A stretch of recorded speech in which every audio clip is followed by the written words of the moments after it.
says that Dr. Quigley was the professor of history at the Foreign Service School at Georgetown University, and that he formerly taught at Princeton and at Harvard.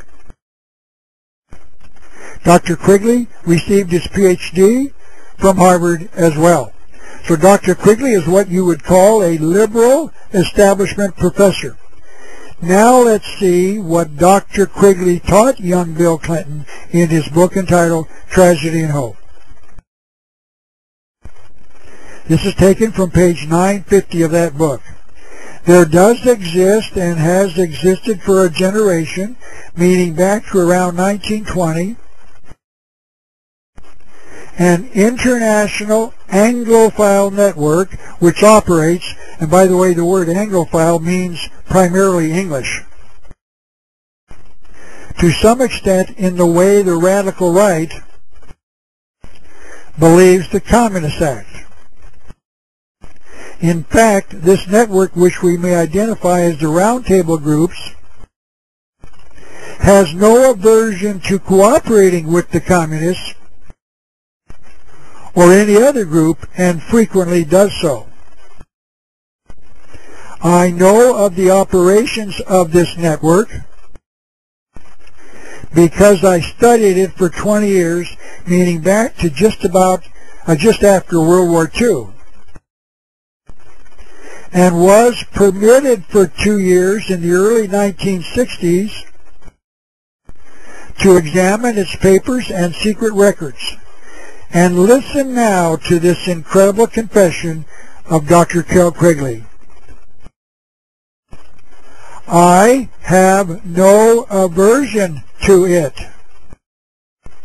or most of its instruments. But in general, my chief difference of opinion is that it wishes to remain unknown. And I believe its role in history is significant enough to be known. And that is why he titled his book Tragedy and Hope.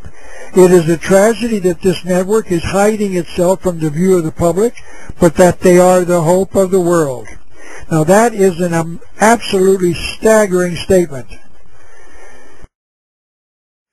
This conspiracy planned World War II, which started in 1941, but was planned as early as 1920,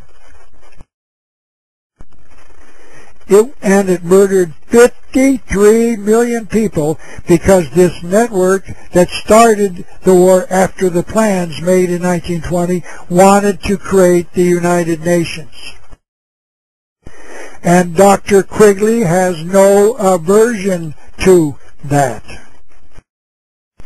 And notice that if Bill Clinton did not rebuke the views of Dr. Quigley, as he did not,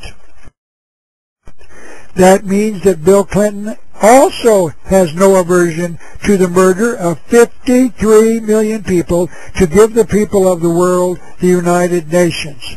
That shows you just how evil this network or conspiracy is. And this quote comes from page 324.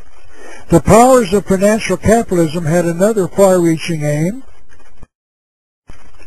nothing less than to create a world system of financial control in private hands, able to dominate the political system of each country, and the economy of the world as a whole. This system was to be controlled by the central banks of the world. And just so you know, the privately owned Federal Reserve is America's central bank. These banks act in concert by secret agreements arrived at in frequent meetings and conferences. And here on page 954, Dr. Quigley admits that this conspiracy actually controls communism. It was this group of people who provided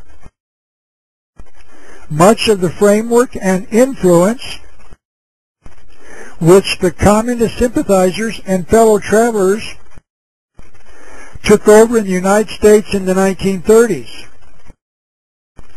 It must be recognized that the power that these energetic left-wingers exercised. Notice that Dr. Quigley is calling these communist sympathizers and fellow travelers left-wingers. Was never their own power or communist power, but was ultimately the power of the international financial coterie. And the word coterie, of course, means group. It now becomes appropriate to introduce you to Cecil Rhodes, one of the many people that Dr. Quigley identified as being one of these conspirators. Dr. Quigley said that Mr. Rhodes feverishly exploited the diamond and gold fields of South Africa and rose to be Prime Minister of Cape Colony from 1890 to 1896. In fact, the African nation of Rhodesia was named after Cecil Rhodes. That nation is now part of Zimbabwe.